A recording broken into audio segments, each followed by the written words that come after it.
How's it going, world? Hope you're well, hope you're safe. How you doing? Welcome back to The Rules of Thinking with Richard Templar. Last week, yesterday we went over rule number 27, which was practice makes progress, okay? Now, I know a lot of people can be very shy, very hesitant, very insecure about just putting themselves out there or putting their creation, their art out there, right? Whatever form that may be in. Whether it's you've shot a video, whether it's you've took some photos or so on and so forth. Like people spend a whole bunch of time going on filters and this, that and the other. Do you know what I mean? Like I've even seen people just take quite a few takes and take a bit of time in regards to getting the right lighting for their selfie or the right angle for their selfie and such, right? Because we can't help it. We all go through stages in life where we do care about what other people think, yeah? And you've got to actually stop that or overcome that somehow, some way. Like, actually stop caring about what other people think. They're not going to live your life for you. They're not going to pay your bills. They're not going to feed you. Do you know what I mean? You should be more concerned about what you think, yeah? And don't be afraid to practice. Practice makes progress, okay? Don't be afraid to practice. Like these videos that I'm doing, you know? I was nervous before I started these out, thinking like, how am I going to be judged? Like, are people going to take the piss? Do you know what I mean? Like, am I going to embarrass myself, so on and so forth? Like, I had all these questions and thoughts going in my head, and then I just had to literally just say, fuck it. Like, I'm not doing this for the people who are going to take the piss. I'm not doing this for anyone who's going to try and judge, you know. I'm doing this for the people in my life who, like, mean something to me, you know, who I'm concerned about. For example, like my younguns, a lot of my nephews and nieces, they're reaching their late teenage years, yeah? School don't teach you how to think. Didn't teach me how to think. Like, school don't teach you about life, yeah? I've had to learn about life by living life. That's true. We all know it is, yeah? So I'm doing this book series for them. I've got a few people in my life who struggle with dyslexia. I'm doing this book series for them, you know? Like, I ain't bothered about what other people think. And I'm not trying to, like, be blasé or anything like that, but be careful. Be careful who you give the power over you to influence the choices you make. Yeah? Don't worry too much about other people's opinions. Keep practicing, you'll get better. Trust me. Okay? So, I hope I've got better. If any of you have been watching these videos from the start, like, let me know. Am I getting better? I hope I'm getting better. I feel like I'm getting better. I feel more comfortable doing them now. So, today we're going to go into rule number 28. Turn off the action replays. Okay? Let's see what Richard's got to tell us today. So, don't you hate it when you can't stop going over something in your mind endlessly? Yes, I do, Richard. Used to do that often. Don't do it so much now. A problem you can't solve, or an irrational fear, or a situation you wished you'd handled differently, or something someone has said to you. You keep going back to it again and again, however hard you try to stop, until it feels as though your thoughts are controlling you instead of the other way round. Yes, I've definitely had times in my life where I've been kind of stuck in a loop of thought. This obsessing or overthinking feels very negative and often leads to stress, anxiety, depression. True.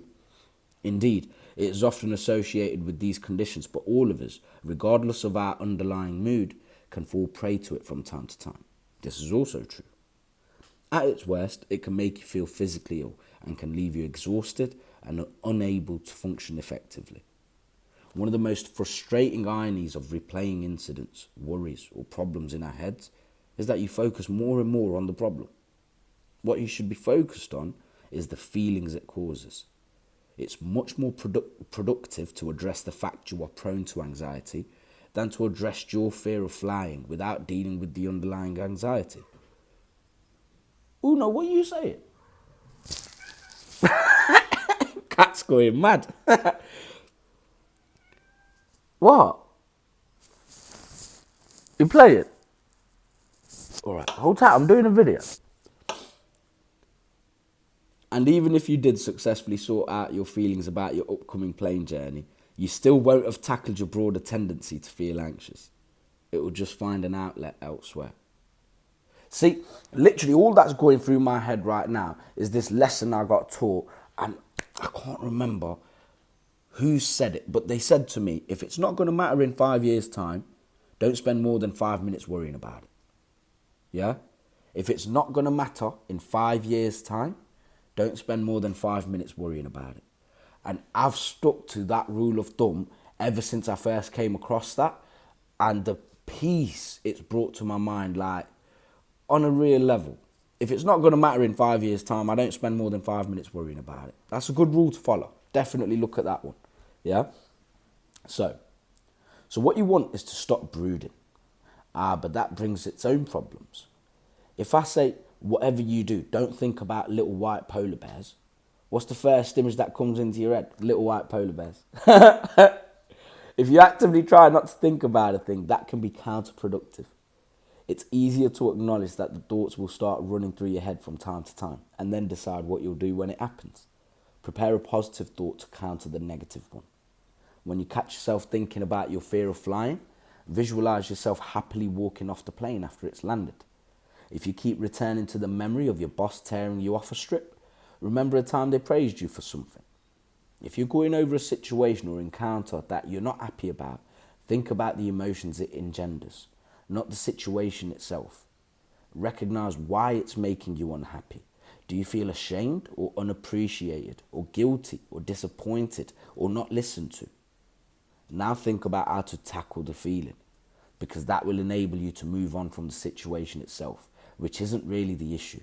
Just as with a worry that stems from underlying anxiety rather than an inherently worrying scenario. Ultimately, distracting yourself is helpful too. If you can use distraction to break your mind of the habit of running on this particular negative thought stream. Ideally, distract yourself with something that engenders positive emotions. Whether that's going for a run, phoning a friend, gaming, watching TV, or anything else. Engenders means like creates, evokes, yeah? So something that engenders positive emotions, something that evokes or creates positive emotions, yeah?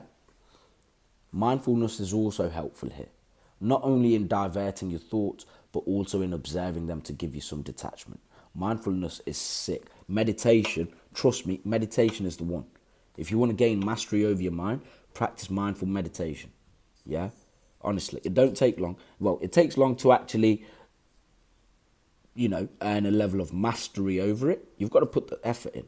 Just with anything, you've got to put the effort in. If you're serious about just gaining a better mastery, a better relationship with your mind, yeah, then 100% put the effort in. It's worth it, okay? And the moral of the story is prepare a positive thought to counter the negative one. 100%. I like that one. That was a good one. That was a good rule, Richard. Turn off the action replays. So, let me know your thoughts. Let me know your interpretations. If you've got any questions, if there was something that you didn't particularly understand, again, reach out. I'll do my best to clarify it. And I hope you enjoyed the video. Catch you soon. Cheers.